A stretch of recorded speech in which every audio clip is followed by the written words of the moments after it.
The Queen, what a wonderful woman. To be able to do what she has done is magnificent. Follow her example, I think the world would be a better place. She is a legend in her own lifetime. Thank you to Her Majesty the Queen for setting the best example. She's done such a job for this country. I think she's absolutely tremendous. She's a role model to all of society, really. I am a total admirer. Her awe of importance and grace. I think this is once in a lifetime. We're never going to see, I don't think, a monarch ruling that long. There will be no one in history to ever touch a queen. But, you know, you can be small in physical size and huge in stature. The first time I met the Queen, I trod on her toe. Well, she was a good in, isn't she? She always put the foot right. She's an extraordinary special person. What a role model she has been. Consistent, I think, is the word. I think she is absolutely remarkable. She's done the country absolutely proud. She's everyone's Queen. We love the Queen. Long live the Queen.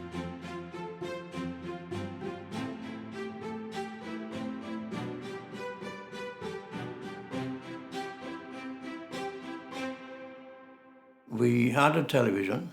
It was a 12-inch black and white television, as I remember it.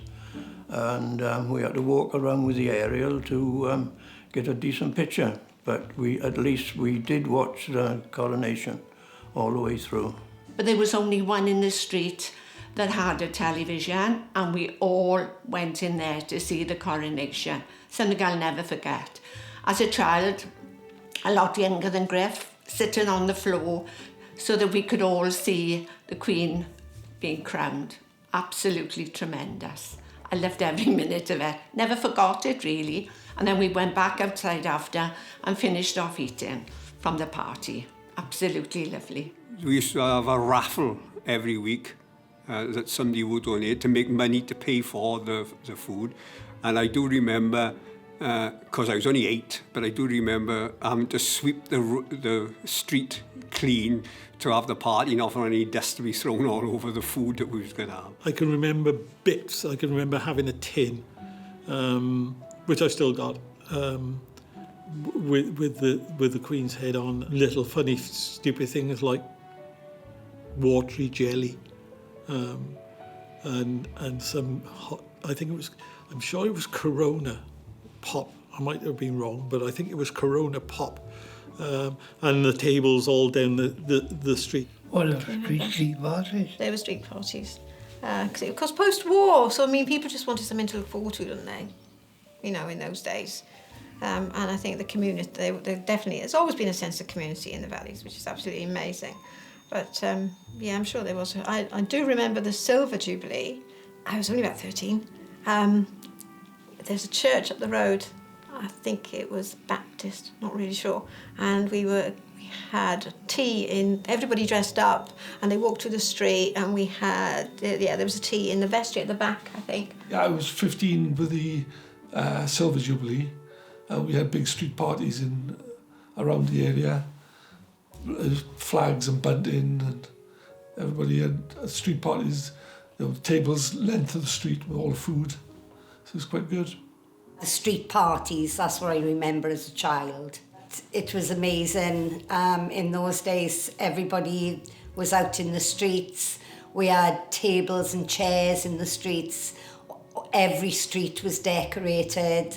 It was just a big, momentous thing for us in Tredegar, especially as a child. It's something that will always stay in my memory. I only remember one street party when I was a little boy, and I must have been about 5 years old, and the Queen visited Aldershot. And I remember standing there by my mother's legs waving a flag. So it must have been about 1962, waving a flag and not being able to see anything apart from my mother's legs and the bottom of her skirt, and to everybody shouting that the Queen's going by. First time I seen the community come together with one common aim and goal is to celebrate Her Majesty's Silver Jubilee, and that was the most unifying time. You know, the whole atmosphere around that celebration. And I remember, I think it was the year that British finalists won Wimbledon as well. So there was just a good vibe around the place. And, any sort of petty arguments with neighbours, everything was all forgotten, because everyone came together for a street party. Brilliant. Absolutely brilliant. And there was lines of tables all dressed up in Union Jacks and jelly, blancmange and party cut sandwiches. But it brought the community together. Everybody come together to celebrate, the royal triumph, so to speak. And that's what I remember the most is every neighbour coming out the houses, the long tables full of lovely food and pop and crisps. I can remember that my cabin was plastered with Union Jacks and pictures of Her Majesty. I even had a carpet in there with the Royal Coat of Arms saying Queen's Silver Jubilee. We did a special menu on board, and we also did the Spithead Review, which was where she came round on a boat and she looked at all the ships that was in the fleet. For the Golden Jubilee, yes. We lived up in Tredegar to the north. Beautiful site with a cul-de-sac and at a street party. Everybody paid every week something towards it, and it was absolutely, again, lovely. We had a tent on the dead end at the cul-de-sac, and there was all drinks flowing. Food was tremendous. It was absolutely lovely. Yeah, any opportunity to celebrate the Queen, we made the most of it. Yeah, absolutely lovely. So street parties is a thing that the British are famed for. I don't see it happening anywhere else, to be honest with you. It's a time to throw off the woes and the anxieties and so on. Let your hair down and have a good time. Let's enjoy the day. And that's what's going to happen now. So that's great. In 2006, I was invited to the Queen's Garden Party, and I was working for the Hospice of the Valleys then, and myself and a social worker had invites, so it was absolutely lovely. Absolutely lovely. It was something I'd never experienced before. It was everything that you can imagine, but better. Yeah, I loved it. I've had the pleasure of visiting Buckingham Palace and meeting Prince Philip in 1975, the part of the Duke of Edinburgh Gold Awards, and thoroughly enjoyed that experience. And then after my retirement, I was absolutely thrilled and found it a great privilege to be recognised with an award for MBE for services to children in Merthyr Tydfil and Poland. And in October 2011, a visit again where my wife and 2 children were able to come with me. And on that day, Prince Anne presented me with the MBE. And she asked some very nice questions too, and I was able to share with them as well.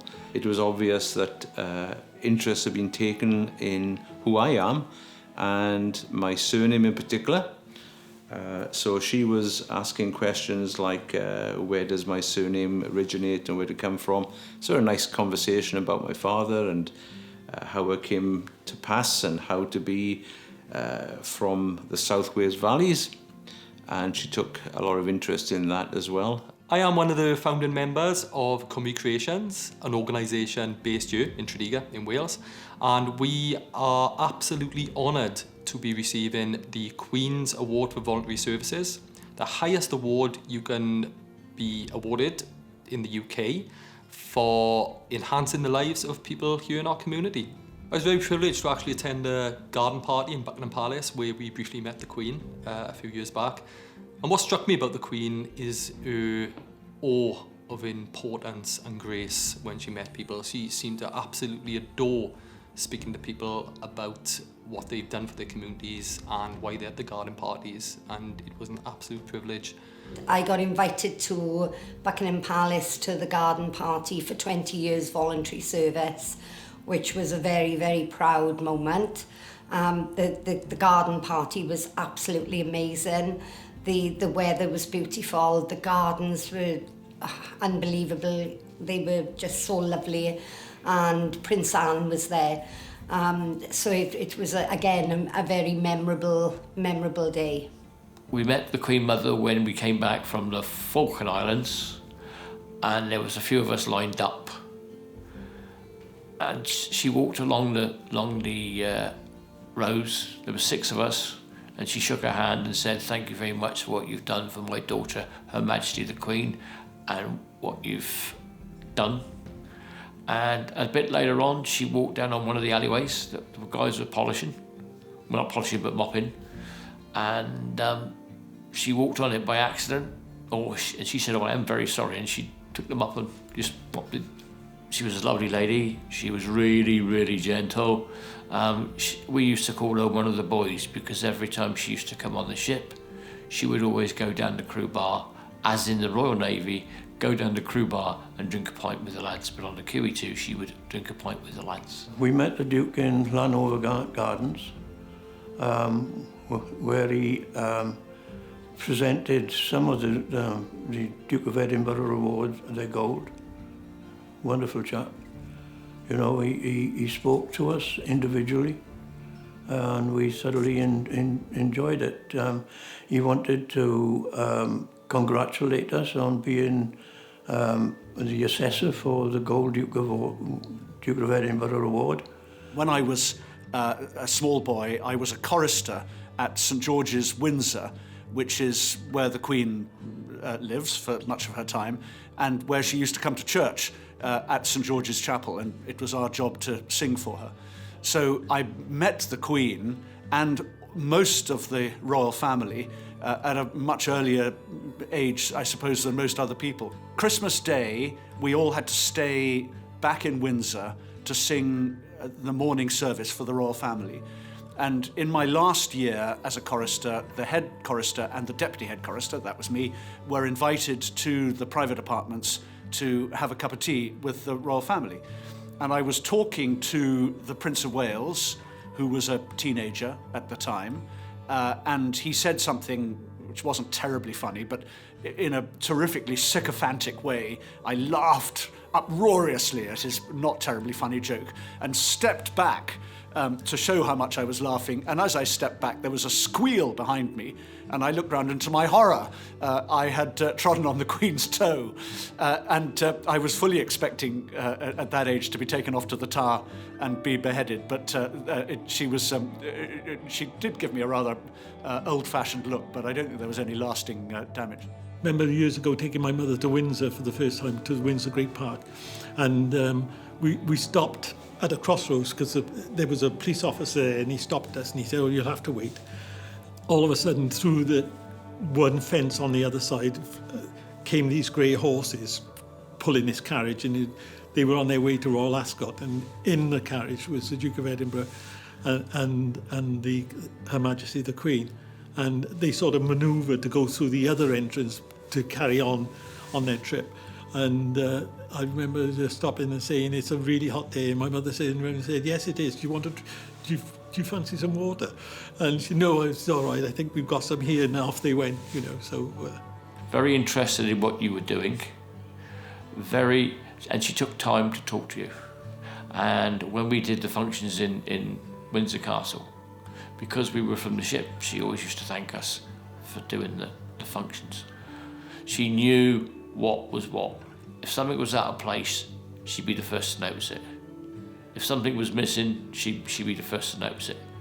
And so you were always on your toes. You were always there and making sure that you did the job properly. And the laying of the tables, I can still see it now, it was an experience of a lifetime. But you knew that you were doing it for the sovereign, and you knew that you were doing it. And it's pride. It was a sense of pride, because you felt that it's your sovereign. Not only are you working for her because you're in the forces, but you are working for the country as well, to give an image of the royal family, the pomp and ceremony. I have met most of the royal family. Prince Philip I've met on several occasions for different things. the Imperial War Museum reopening, met him at disability driving, things like that when he was racing his carriages, because he was a big carriage racer, horse and carriage.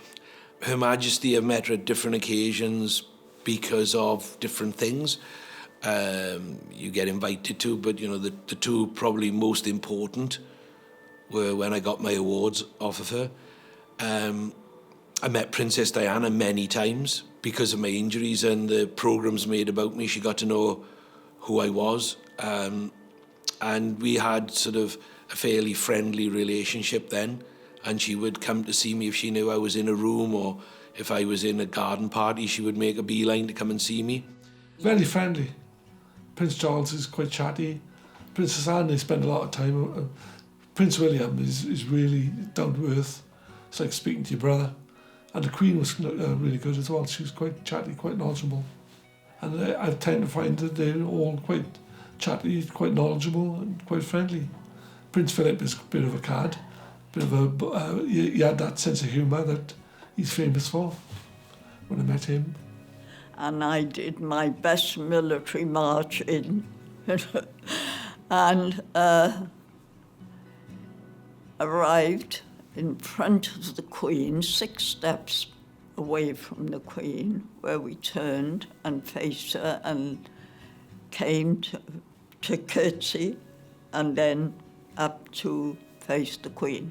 And it was just amazing the way she immediately put me at rest, as far at ease. She was so calm and, well, explain a little of what you've been doing since you left the army. And I hit on the autism first, and she was so knowledgeable, and treated it all in such a way that immediately I was at rest. I was relaxed. And she was just absolutely amazing. It became popular for members of the royal family to visit the SAS after the famous assault on the Iranian embassy in 1980. And in 1982, Princess Diana and Charles came to visit us in Hereford and to do a practice exercise with the guys that had actually done the assault. So we invited Princess Di to drive one of the white Range Rovers up to the building, and we would storm the building and climb the ladders and set off the pyrotechnics, and it would all be very exciting. But unbeknown to us, she wound down the driver's side window ever so slightly, and when one of the fireworks went off by the window, it set fire to her hair. She wasn't hurt, she wasn't burned, but her hair was singed, and she'd had one of these 1970s round cuts that she was quite famous for. She was taken back to Hereford and a hairdresser was called into the camp and cut her hair into one of these page boy style cuts. And the next week, it was all over the world, Princess Diana's new hairstyle, and all the women in the world started to follow it. But nobody found out for many years that this was as a result of this incident with the SAS. Later in that year, Princess Anne came, and a very, very different situation altogether.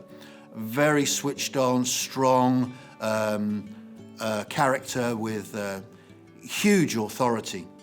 And she asked really interesting and poignant questions. You could tell that she'd done the research on what you were about, what we were about as soldiers.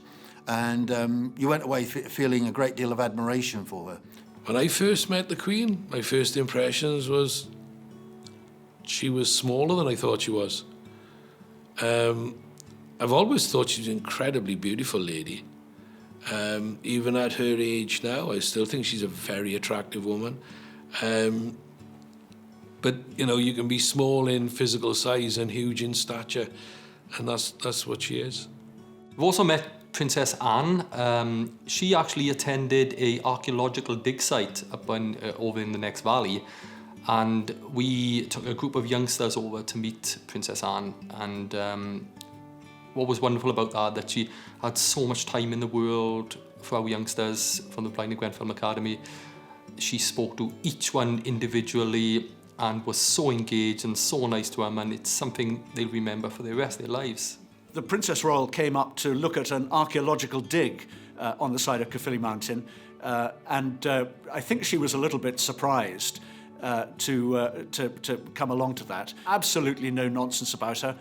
Got out of the car with her sensible walking shoes on and a Mac, and was so pleased, I think, to come and see something slightly different, to get up onto the hill and come and see this extraordinary archaeological dig. And I know that the Princess Royal really enjoyed doing it.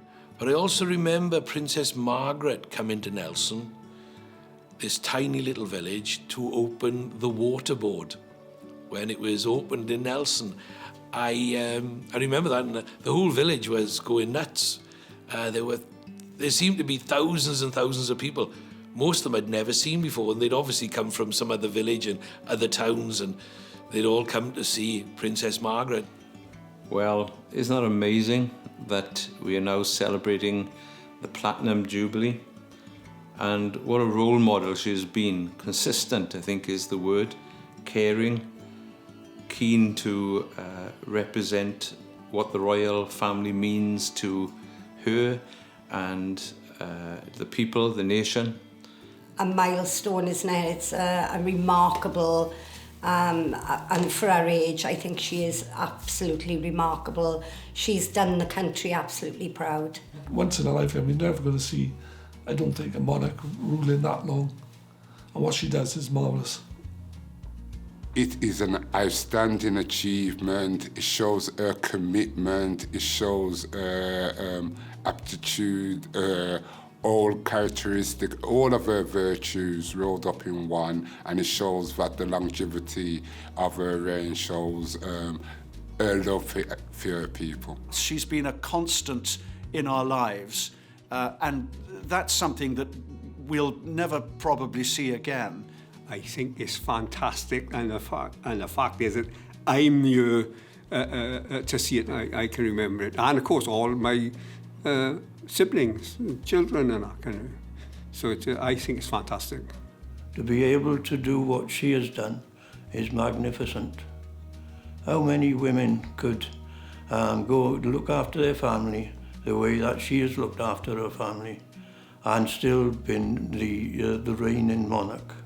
For someone who's been in that position for many years, she set a standard for the royal family, which is hard to follow. But you can see that from her children and her grandchildren, you know, the enthusiasm that they show when they're doing their visits. You know, they make, they're proud of the UK, and they make people within the UK feel proud of the monarchy. And it's something that came to mind with me recently, was that the three monarchs that the British remember and admire the most are Elizabeth I, Queen Victoria, and Queen Elizabeth II, the three great female monarchs. She's done such a job for this country that we owe her a great debt. Well, she was a good in, isn't she? And she always put the foot right. 96 and still functioning, and even adjusted, really, you know, to new technology. You know, I can't imagine many in their 90s using Zoom or, you know, new technology. I think she's tremendous. She is really tremendous. I think she's just so kind and gentle, and she's just such a nice person. All the community work she supports and things that she did in World War II is just absolutely amazing. She's 96 and that she's really kind to England and Wales. Her throne and her dresses, her crown. Like a crown, don't you? I have a lot of crowns in the house. Oh, my crown's broke. Queen's crown doesn't break though, does it? Because it's a very special crown. Yeah. My jewel, like some of my jewels come off of my crown, didn't they? Oh, that's right, they did. There's a lot I could see, and one thing I would like to see is thank you to Her Majesty the Queen for setting the best example for myself growing up and to the generations of children in the, today. You know, it's really something to be proud of. I feel incredibly proud that Her Majesty has been Britain's and the world's longest reigning monarch. We're very fortunate that she's managed to live so long. She's a wonderful ambassador and figurehead to all of that. And I think she does a great job in bringing people together. When she goes to the outlying territories, people go and they flock to see her. I do think she likes Wales, and I think she's very proud, obviously, of the whole country, but yes, I think she's very proud of Wales. She's very loyal to all parts of the Commonwealth, really, isn't she? But she is, I think she's come here whenever she's had the opportunity to come here. She's absolutely, I think she does love Wales, yeah. I think she likes the diversity of the people. I think she likes the green grass of Wales. I think she likes the sound of nature and to get away from the big city. I know that she has a very soft spot in her heart for Aberfan because of the terrible things that happened there. And I think it's the culture, she understands it, and the fact that her son actually studied here.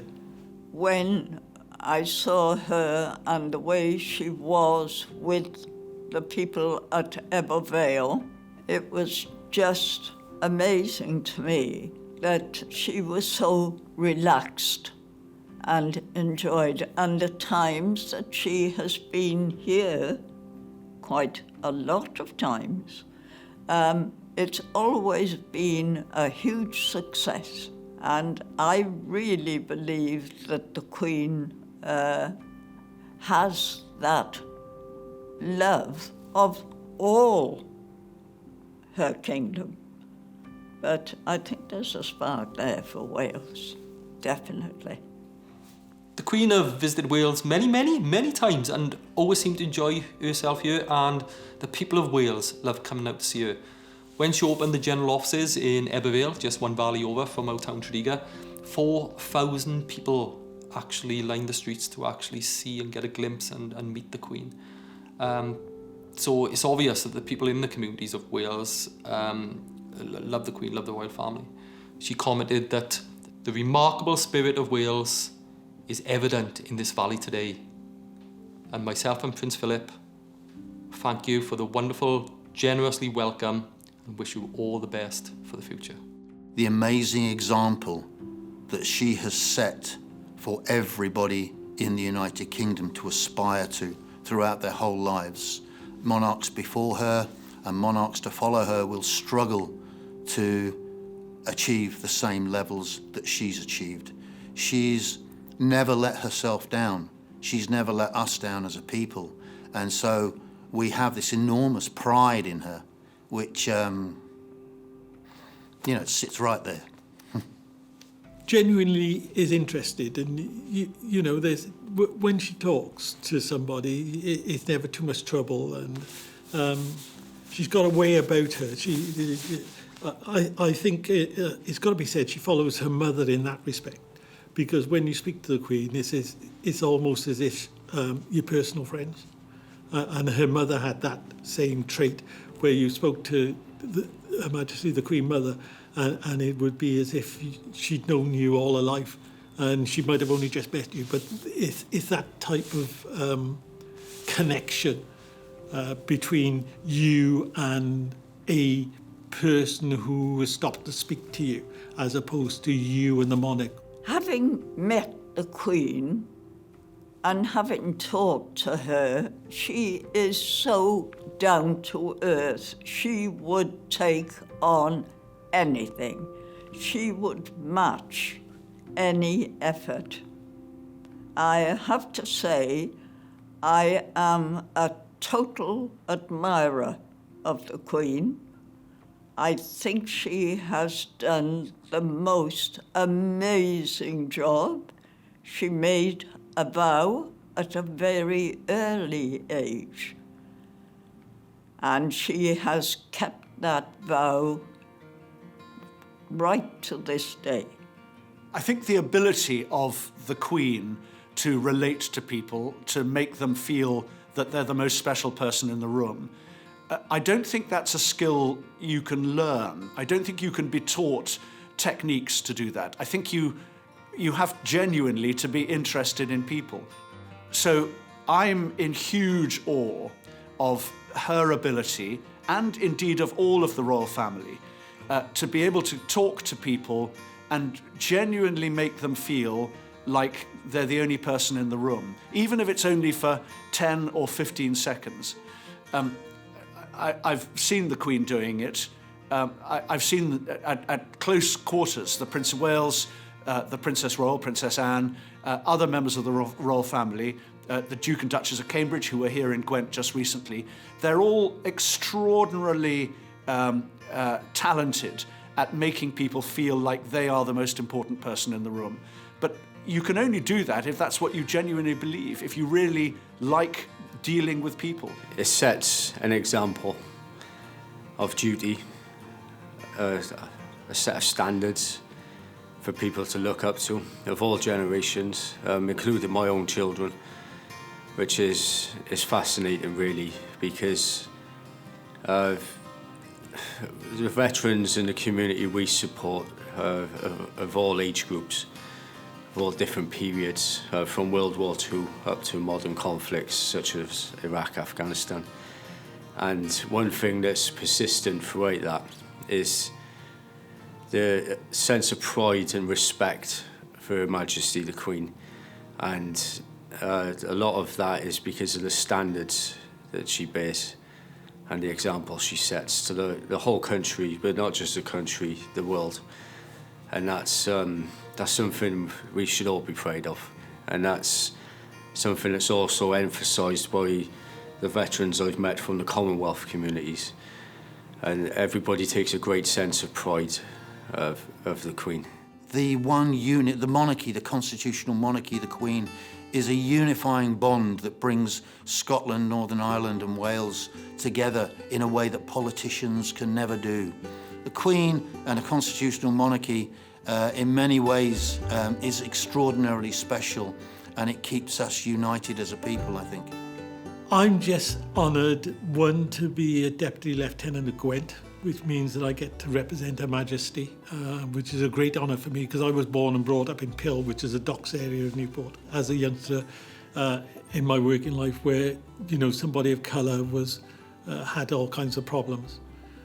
So from my point of view, to actually be someone who represents Her Majesty, which makes me very proud, and to actually have an MBE,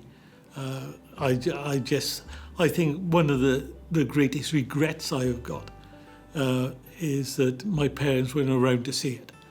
The relationship with the armed forces when I was in, with the royal family, especially Her Majesty, was one of great reverence, great respect. Even to this day, a lot of veterans might not have any respect for certain politicians, or even some of the other members of the royal household. But the Queen and Prince Philip were held in the highest regard because of the way they'd conducted themselves over the years, because the way they had respected the services, the way they held us with such high regard.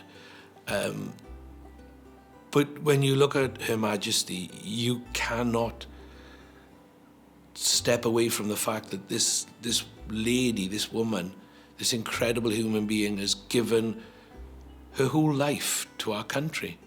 She was given the very onerous task of becoming Queen at a very young age, and she never took a backward step from her country.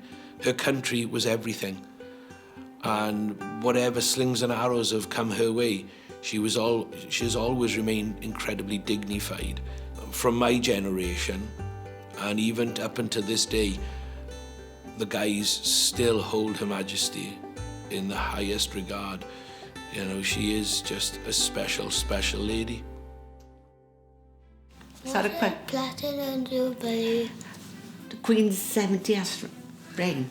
Oh, really good. She wears a crown. Yeah. And sits on her throne.